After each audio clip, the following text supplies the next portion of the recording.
We are recording. So, welcome Thank to you. this is another one of the my Jewish stories, and this one is going to be interesting, as all of them have been interesting, but this one for sure interesting. This is Dr. Jon Altschuler, and I'm certain that you'll probably have a lot of people who are your patients who are going to be tuning into this. So, my first question is, obviously, is if you're having chest pains, what's the first thing you should do? Call 911. All right, fair enough. So that's for anyone who tuned in just because they were a patient of yours. Now, Okay. back to the real stuff. So I want to hear All about right. your growing up and and your life in terms of its Jewish story. And I'd love to just kind of, and I know you have a unique story. Your parents have a unique story, and thought we maybe hear about it a little bit. Sure. And Sure. so tell So, me about growing up and life in the yeah. Altschuler family. Well, you know, uh, anytime one, anytime I talk about my childhood, or obviously it's all framed being the child of two Holocaust survivors, and my parents, their story, and is very, very unique. I don't know that we need to go into depth there about their story, but essentially they met after the war in Stuttgart. They were both in school, and my mother had an uncle who lived in Champaign, Illinois. So they emigrated to the United States, I think, in '48, um, and they both, enrolled in college there. They married, and then they moved to Philadelphia. Um, and my older brother was born in '53, and I was born in '57. So um, they, our life uh, was, you know, in part based on that in a number of ways. I mean, one, all of the all of their friends were also, for the most part, were Holocaust survivors. Wow. So, How did they uh, how did they meet them? How did they like was it just kind of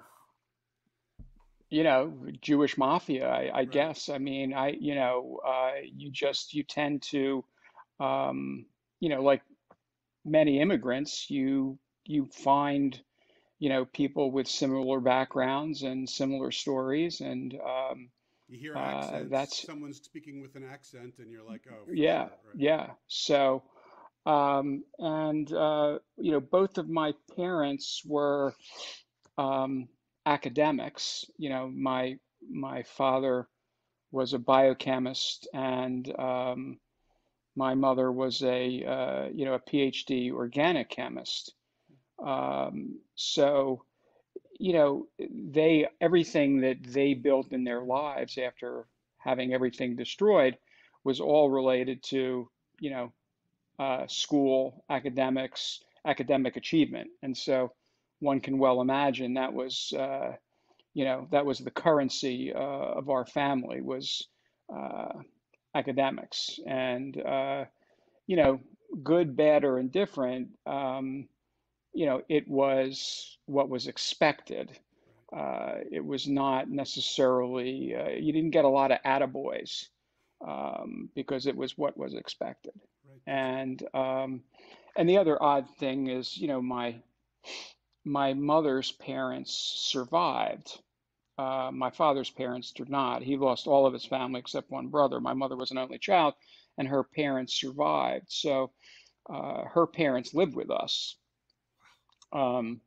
which is a bunch of interesting dynamics. I'm sure. But so, you know, as a, as a child, uh, there were lots of people around. The predominant language spoken in my home was Polish. and Yiddish too? Yiddish too, or just some Hebrew? Yiddish, yeah, Yeah. some Yiddish. So but basically, if they didn't want us to know what they were talking about, they spoke Polish. Right. And we never, none of us really learned it. I mean, we knew certain words, but and their friends, all their friends. There were lots of people around, and their children were our friends. And it was a typical, I think, probably, uh, you know, child of immigrant upbringing. First in the city of Philadelphia, and then in suburban Philadelphia. And we went to Hebrew school, very sort of old venerable temple, Har Zion, which back in the day was, in an area of Philadelphia called Winfield. Um, and, that was, it was a conservative temple. And, we went to Hebrew school 3 days a week, Monday, Wednesday, and Sunday. Um, I was probably not the best behaved Hebrew school student slash scholar, but it was what it was.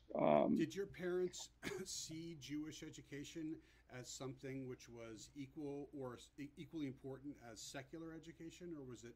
No, no. I think, I was one of three boys, and I think obviously all of us getting bar mitzvahed was very, very important. But my parents were not particularly religious. Right. I mean, while we went to a conservative shul, I think we led a very reform, Life. secular life.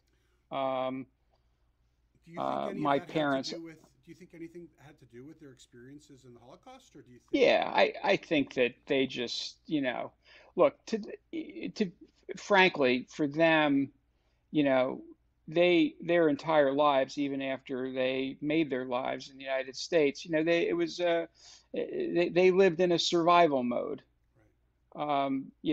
If it wasn't important to your survival, it wasn't important. Right. So, they were frugal and practical, and you know, they were just they never, they went to synagogue. They used the Jon Altschuler approach of going to the synagogue, which is essentially you go on high holidays. Um, Do you remember them talking about the Holocaust at all, or do you think that was that something that they just kind of put out of their mind? They didn't talk about my it. my mother, they spoke about it, and we knew certain things. Later in life, they were interviewed by an oral historian at Temple University. Hmm. And so we have those transcripts. And so, we knew the basics. My father was uh, in and out of camps. He would escape, he would get captured, beaten, and then ultimately, the last 2 years of the war, he was hidden by a Catholic family in a barn. Wow. Um, and my mother, her uh, parents were very well to do. Um, and my grandmother and mother were in a camp and a munitions factory, and my grandfather was in Buchenwald, and he somehow was able to smuggle jewelry into the camp and was somehow able to get food for my mother and grandmother.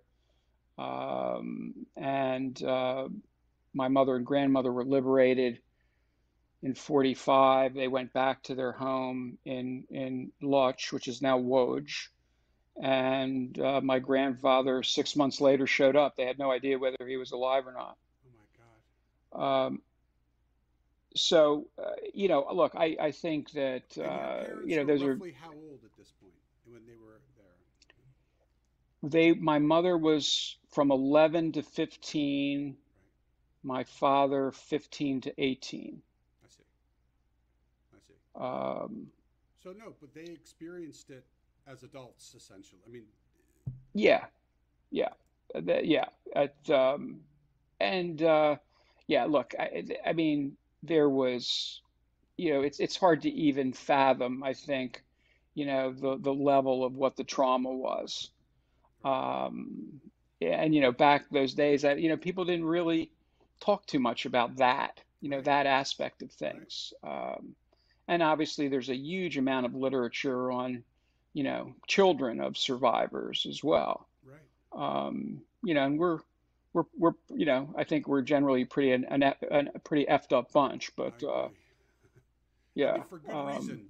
Look, the fact is that you went through life in which your parents were in this type of, and I say you, but everybody. So many people went through life with this concept of not knowing who's out to get you. A, yeah, B, like hoarding and keeping and saving and only yeah, buying the most necessary things because you never know yeah, what you're going to need later. yeah, I mean, with a complete lack of trust for anybody, it's yeah.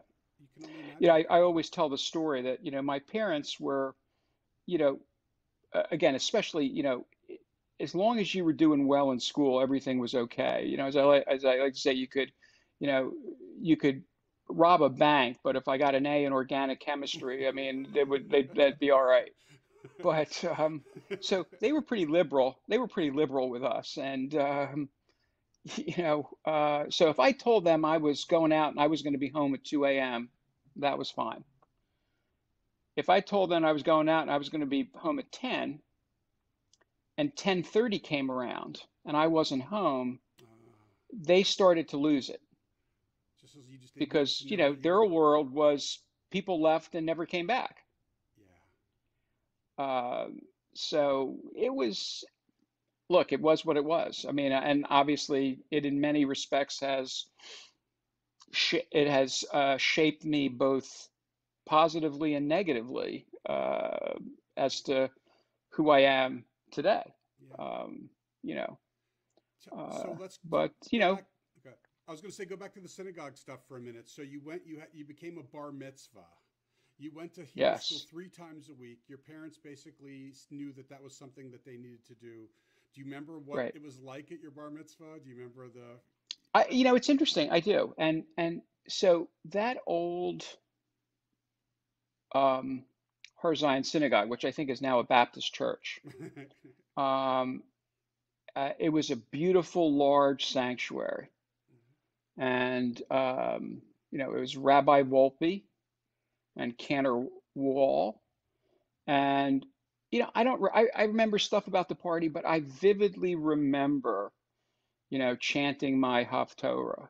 That's one of the memories that is ingrained from my youth. So I think that the ceremony was actually quite meaningful. And it's something that I there are some vivid snapshots in my mind about that aspect of the day. I totally understand that. Um, uh, and Yeah, so I mean, I had obviously I learned a lot about Jewish history, and I can still to this day read Hebrew pretty well, and I know I know the prayers very well, so I had a good Hebrew school education, whether I wanted to or not. Right, right. Despite everything you tried, you still got it Right. anyway. Yeah. I mean, Yeah. and I don't want to dwell on your parents too much longer, but do you remember how like they felt about? Was it they just saying, "Okay, check, we did what we needed to do," or was there like a sense of Jewish joy? I'm not really sure.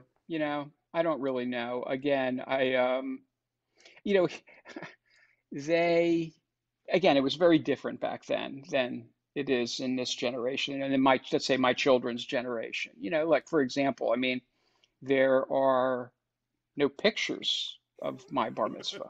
Nor mine. Good point. There are no pictures, you know, and and there was there was a nice little luncheon, and that was that. I Mm. mean, I um, had chicken wings, I think, little chicken bites and punch. yeah, At my yeah. So yeah, um, Do it's you, hard to say. I think as I reflect back on that part of my life, I don't know how much it's taken, obviously, it's taken some work to reconcile a lot of different things, but I'm not sure that I have insight into things like that. You know, their Jewishness really was cultural. right. The reason why Um, I'm asking is because I'm like curious about God in your house, being what they went through and what they experienced. So many people might have gone through a real challenge in terms of connecting with God, believing in God, or at least the recognition of what God is vis-a-vis how they've been taught. You know, and I'm kind of curious about I don't even remember it being talked about. It wasn't, again, I mean, I think that they were as, not that they were assimilative, I'm not sure if that's a word, but they were secular Jews. that. Right, It was all cultural. right. I think religion to them was irrelevant. I It had wonder if nothing to do with nothing. And I wonder if that had been And how they were when they were younger, but before they went to the camps, was that kind of yeah, how, yeah. I don't know. And so my concept of a God is something that came way later in my life, Right, and isn't necessarily associated with my Jewishness. right. Um, Not and necessarily, again, no, from, right. Doesn't have to be. and my yeah, and my Jewishness again, I think also is predominantly, cultural. It's. I mean, I can't. I mean, it's extraordinarily important to me, and it is a huge part of who I am. Um, but again, it's predominantly cultural. I hear you. Tell me about, after you left the house, what kind of Jewish, not in your adult life, but kind of your college, medical school, were there any Yeah. Jewish experiences you had while you were kind of in that phase post being in your living in your house and before you got married and Um,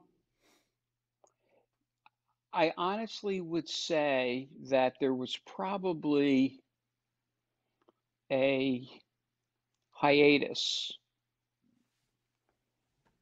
during all of my college, med school, and training. right, I think, look, there was much less of a emphasis like in college. There was no Hillel at Johns Hopkins, and they had services, and I would go and so forth. But there was a hiatus, and I think sort of the Jewish part of my life sort of restarted, frankly, when I met my wife, first of all, you're no different who, than so many people, including yeah, myself, by the way. I mean, obviously, graduate school, I had a little bit more Judaism in my life, but college, I would hope, right? But college, I mean, I did very little. I mean, it was yeah, very little. So yeah. tell me, so you get married now. Does she bring Judaism into your life, or together do you bring it to your family? I think she was more of the impetus, and but I mean, I think I was a willing participant. Again, I think for me, what was so important was trying to provide, a Jewish identity to my children without, smothering them with it. Yeah, And that, providing them with this environment that it would become something important and natural for them without being heavy-handed about it. yeah, And so I think, when, we were married in 87, and then we moved here in 89. And So, it's funny in many respects, as I think about it now, we, in a way, recreated the same kind of life that my parents created, them as immigrants, us as transplants to a community that we were very new to.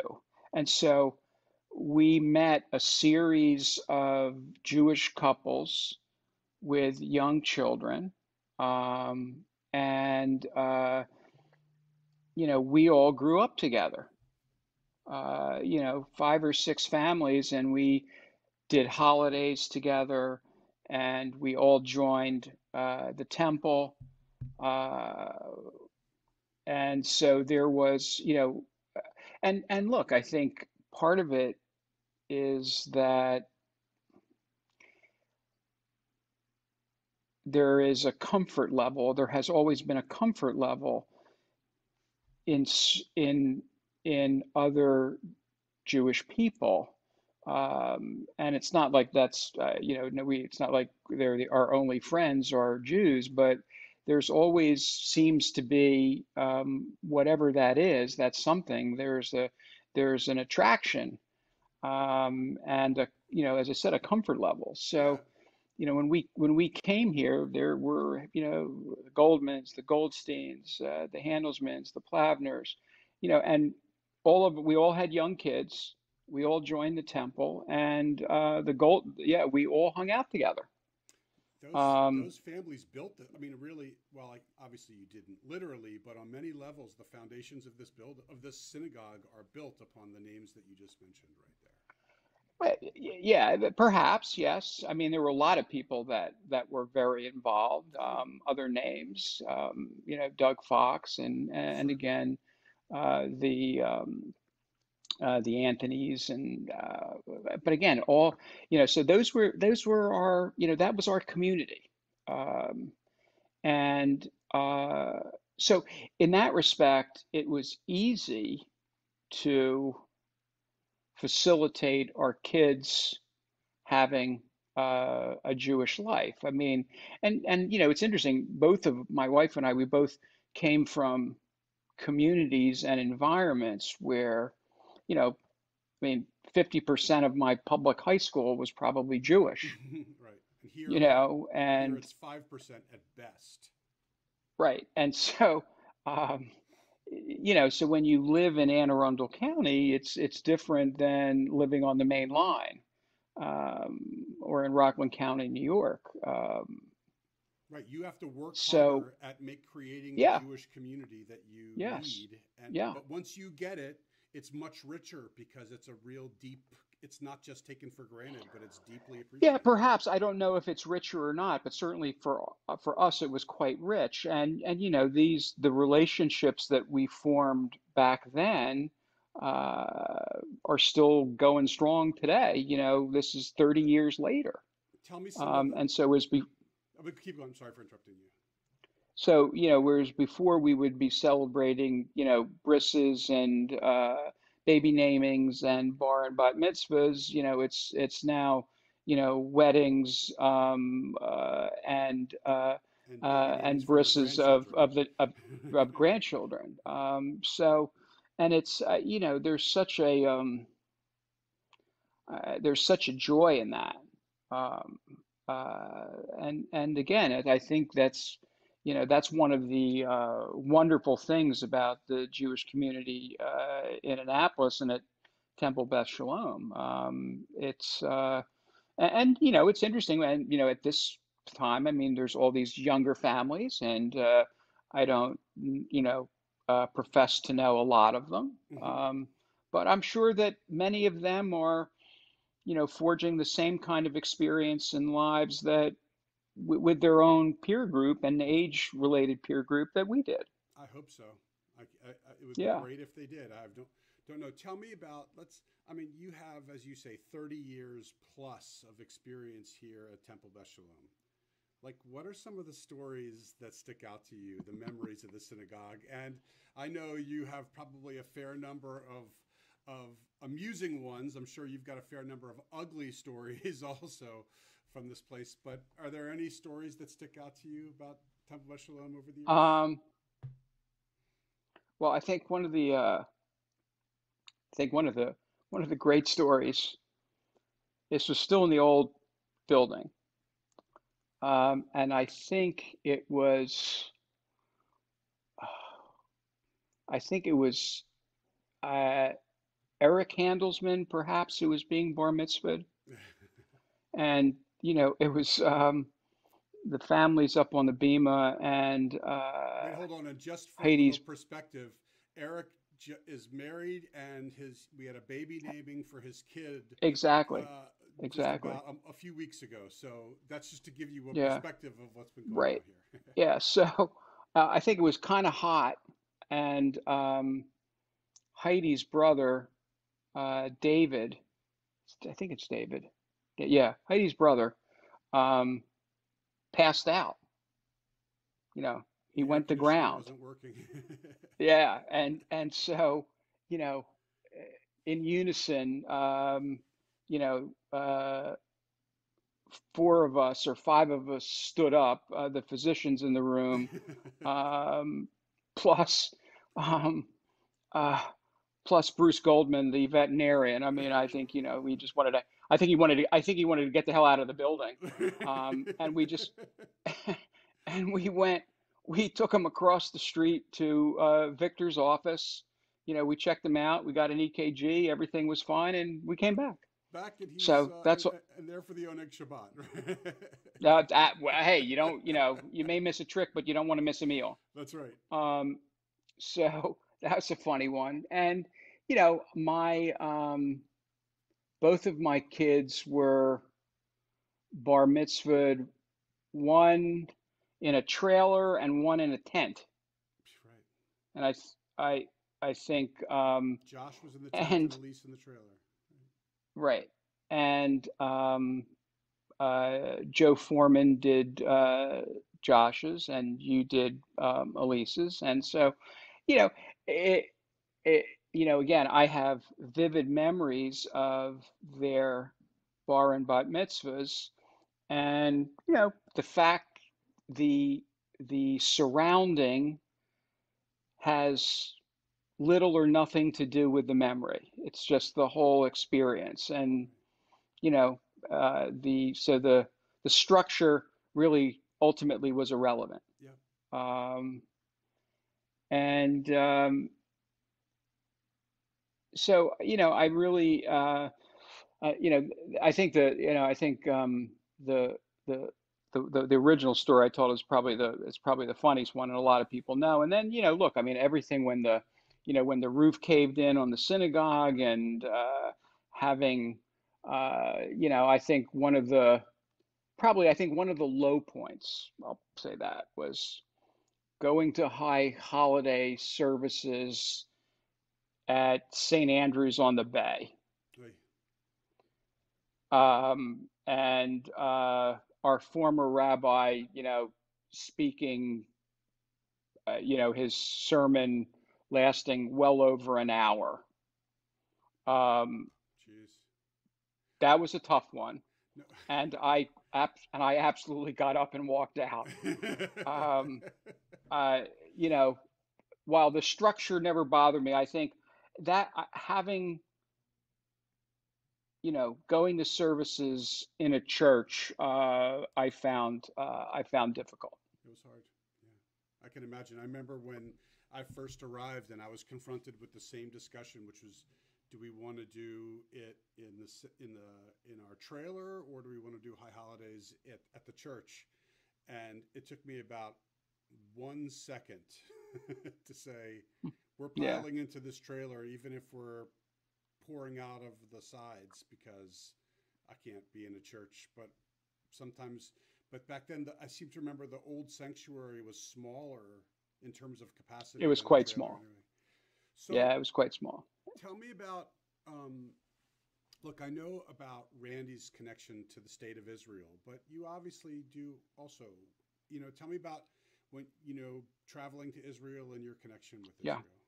yeah. So I went to Israel first in 1972 Wow. um, with USY Wow.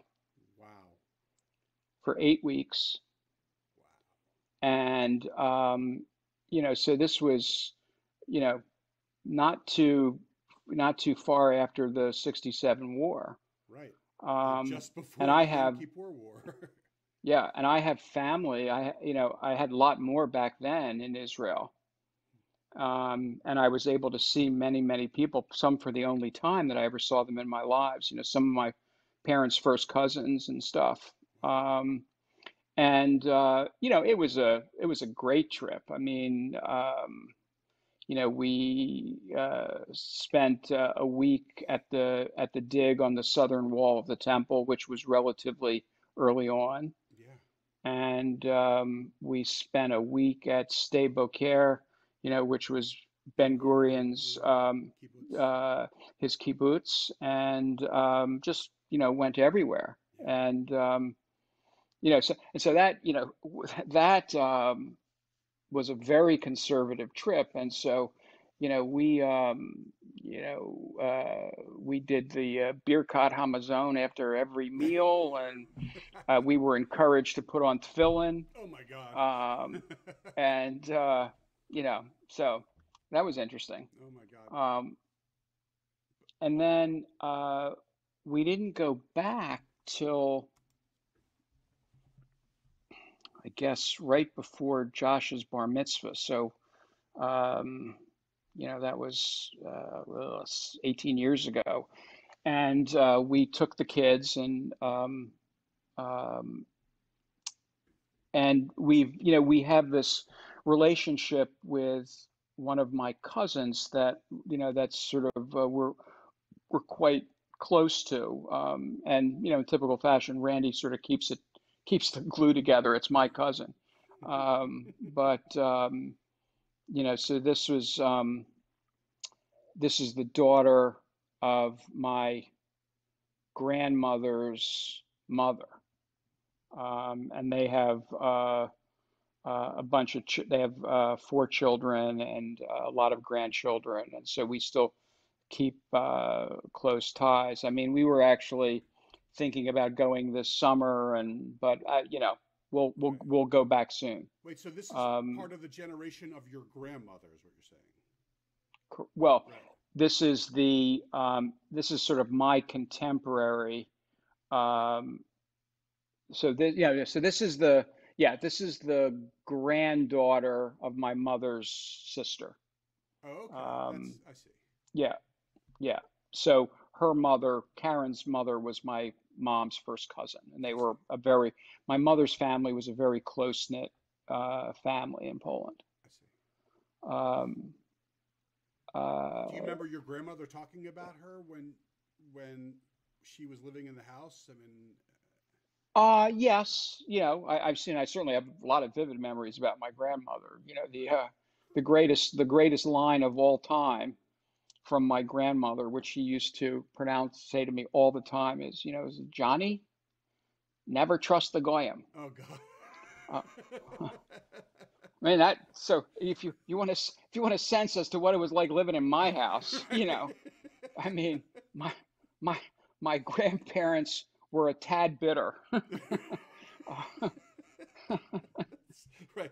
so They had they carried some of memories and some baggage with them. yes, they did. Yes, they did. They had some legitimate resentment. Right. I'm laughing. It's not Um, funny, but it's funny the story, but it's it's not the funny, but bigger part. it's It's not yeah, funny. The yes, yeah. so you went back in right before Josh's bar mitzvah. Was Israel, obviously I know it was manifestly different, but do you have memories of going there after being there Oh, yeah, previously in it was so 1972? different. It was so different. I, I think to me, one of the most amazing thing was going to, the tunnels underneath the old city to the base of the part of Western Wall. the Western Wall and those things. And They weren't around when you were there you in know, the other 72. That was new. no, And you no, got to see the yeah, Southern Wall, which you had participated in excavating. yeah, yeah. And the other thing that was that it was very different that I remember, in 72, you could walk into the old city, into the souk, Hmm. with careless abandon. That's right. And, people were just totally trying to sell you things. And, it felt, it felt very, very safe, within the old city. And, obviously when we went back, at the time, I guess I'm trying to remember the year, 2000 and, you know, Three. it was probably 2004 Hmm. or something like that. Yeah, 2004, I would think, something like that. Um, that was very different. When we went through from East Jerusalem into those tunnels, we went with an armed guide. Right. Um, Yeah, things because and that was also right after that was during rather why am I can't believe I've the uprising the I can't believe the I was first Intifada. Intifada. Thank you, my God, I can't believe I forgot that word. Yeah, And so the Intifada was happening, and so I mean it would have been just after all these bombs and buses and restaurants and Sibero and so yeah. there was a need to be particularly careful and cautious. I mean, but when you were there in 1972, not only could you walk through the old city, but you could go into Bethlehem and Jericho and Oh, Beit we did. Jala and all these places. Yep, They we were went. I very remember impressive. going to, Abraham's tomb, and Right. In I guess that Hebron. was in Hebron. Hebron. Yeah, Right. yeah, You can't yeah. go there anymore.